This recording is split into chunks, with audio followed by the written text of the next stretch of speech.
Em sentença do juiz Sérgio Moro, o ex-presidente Luiz Inácio Lula da Silva foi condenado a 9 anos e meio de prisão. O Fantástico explica agora quais foram os tipos de provas usados por Moro para chegar a essa decisão inédita. Se alguém tiver uma prova contra mim, por favor, diga. Eu ficaria mais feliz se eu fosse condenado com base numa prova. Mas na sentença, o juiz Sérgio Moro diz que as provas contra o ex-presidente Lula existem. E ele as detalha nas mais de 200 páginas da decisão. Moro condenou Lula a 9 anos e 6 meses de prisão pelos crimes de corrupção e lavagem de dinheiro, por ter recebido da OAS um apartamento triplex neste edifício, no Guarujá. Os recursos para a compra e reforma do imóvel, segundo a sentença, vieram de propina de contratos firmados entre a Petrobras e a OAS. E a sentença é o ato em que o juiz vai, diante das provas que foram produzidas, verificar se a versão da acusação é correta, se a versão da defesa é correta. Se ele tiver certeza da versão da acusação, com base nas provas, ele condena. O que levou à condenação do presidente Lula nessa sentença foi um conjunto de elementos. O juiz Sérgio Moro usou 3 tipos de provas: documentais, testemunhais e periciais. Uma sentença que tem várias provas, pouco importando a natureza dessas provas, documentais, periciais, testemunhais, ela é uma sentença mais forte do que uma sentença que tenha uma única prova. Quando Moro ouviu o depoimento do ex-presidente Lula em maio passado, assegurou: eu lhe asseguro que vai ser julgado unicamente com base nas leis e na prova de processo. O senhor pode ficar seguro quanto a isso. A sentença de Sérgio Moro começa avaliando as chamadas provas documentais. As primeiras provas citadas são aquelas encontradas na casa de Lula, em São Bernardo do Campo, no ABC Paulista. Esta é a cópia de um termo de adesão assinado pela ex-primeira-dama Marisa Letícia, em 2005.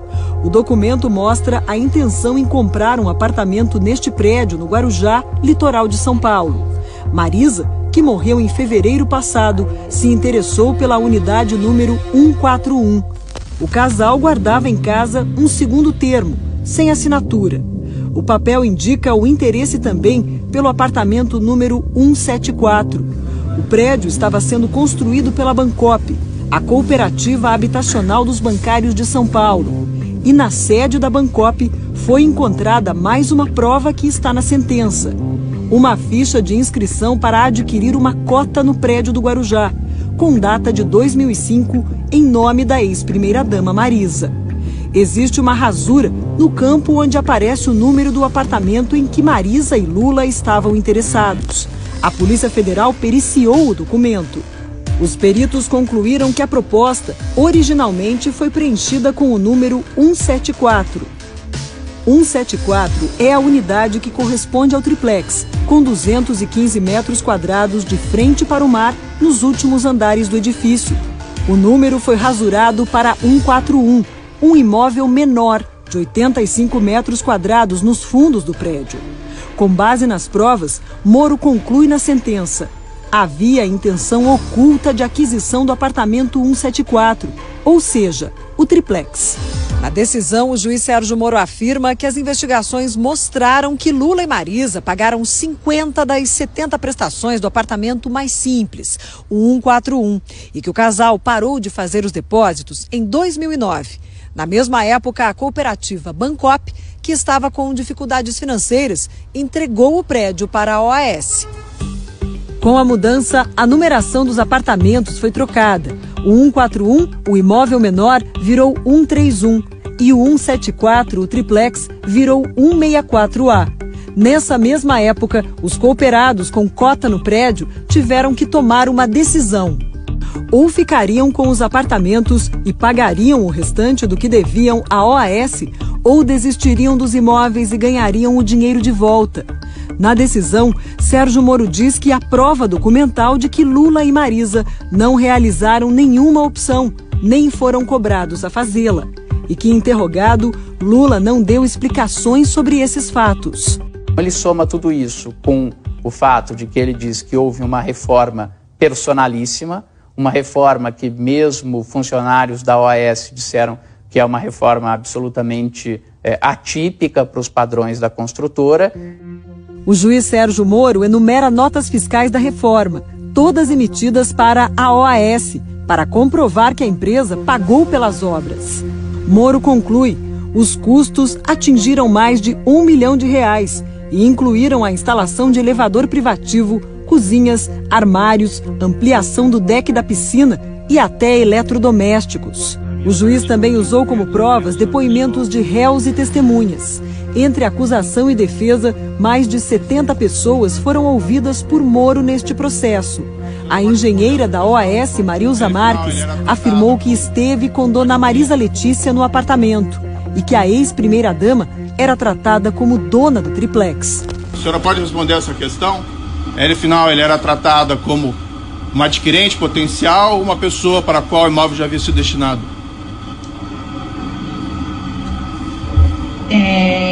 Tratado como se o imóvel já tivesse sido destinado. O principal depoimento é de um réu no processo, Léo Pinheiro, ex-presidente da OAS, que está preso. No interrogatório a Moro, Léo Pinheiro disse que o triplex sempre esteve reservado a Lula. Isso virou uma prova testemunhal. Nunca foi colocada a venda pela OAS. Desde lá de 2009. Desde 2009. Eu tinha uma orientação para não colocar a venda que pertenceria à família do presidente. Léo Pinheiro disse também que foi o próprio ex-presidente que pediu para conhecer o imóvel.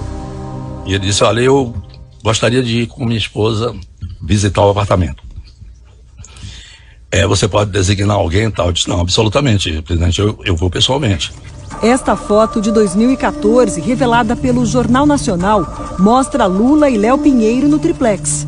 Depois dessa visita, começou a reforma, que incluiu a instalação de um elevador e a construção de um deck com piscina. Outros dois ex-executivos da OAS, Paulo Gordilho e Roberto Ferreira, afirmaram ao juiz Moro que acompanharam a ex-primeira-dama e um dos filhos, Fábio, numa outra visita ao apartamento. Pediram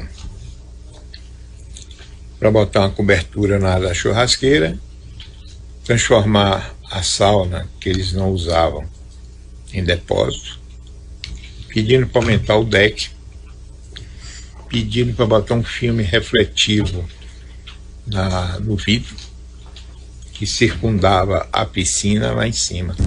Uma mensagem trocada entre Gordilho e Léo Pinheiro, obtida depois da apreensão do celular do ex-presidente da OAS, é outra prova documental citada na sentença.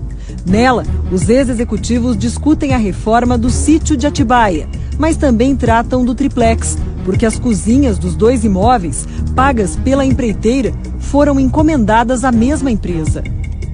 O projeto da cozinha do chefe está pronto. Se marcar com a madame, pode ser a hora que quiser. Amanhã, às 19 horas, vou confirmar. Seria bom também ver se o de Guarujá está pronto.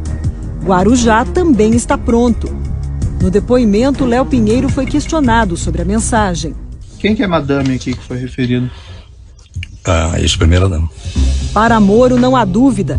As provas confirmam a tese da acusação de que o apartamento 164A triplex foi atribuído ao ex-presidente e à sua esposa desde o início da contratação e que as reformas no imóvel foram feitas para atendê-los especificamente. A defesa de Lula contestou pontos da sentença. Criticou a validade do depoimento de Léo Pinheiro, que colaborou com a justiça e tenta fechar um acordo de delação premiada. A sentença despreza o depoimento de 73 testemunhas que foram ouvidas ao longo de 24 audiências, despreza provas documentais e dá força da validade jurídica a papéis que não deveriam ter e, sobretudo, ao depoimento de um delator informal cujo depoimento mereceu 29 parágrafos na sentença, ao passo que a prova da inocência que nós apresentamos mereceu 5 singelos parágrafos na sentença. Mas no entendimento da justiça, o fato de alguém ser um criminoso não significa que não possa dizer a verdade. E o juiz Sérgio Moro entendeu que, nesse caso, o depoimento do criminoso, confesso, narrava fatos verdadeiros, porque vinha apoiado também em outras provas que indicavam a mesma coisa, isto é, que de fato a propriedade do apartamento era do presidente Lula. Os advogados de Lula questionam outro ponto da sentença. A defesa argumenta que provou durante o processo que o apartamento não pertence ao ex-presidente, porque a OAS ofereceu o imóvel como garantia numa operação no mercado financeiro e que a empresa não poderia fazer isso se não fosse ela própria, dona do apartamento. Aquele apartamento triplex jamais poderia ter sido dado ao ex-presidente Lula em 2009, porque ele estava comprometido como garantia a um contrato feito com a Caixa Econômica Federal e outras entidades, dando não só a hipoteca deste imóvel, mas dando 100% dos direitos econômicos e financeiros do imóvel a um fundo ligado à Caixa.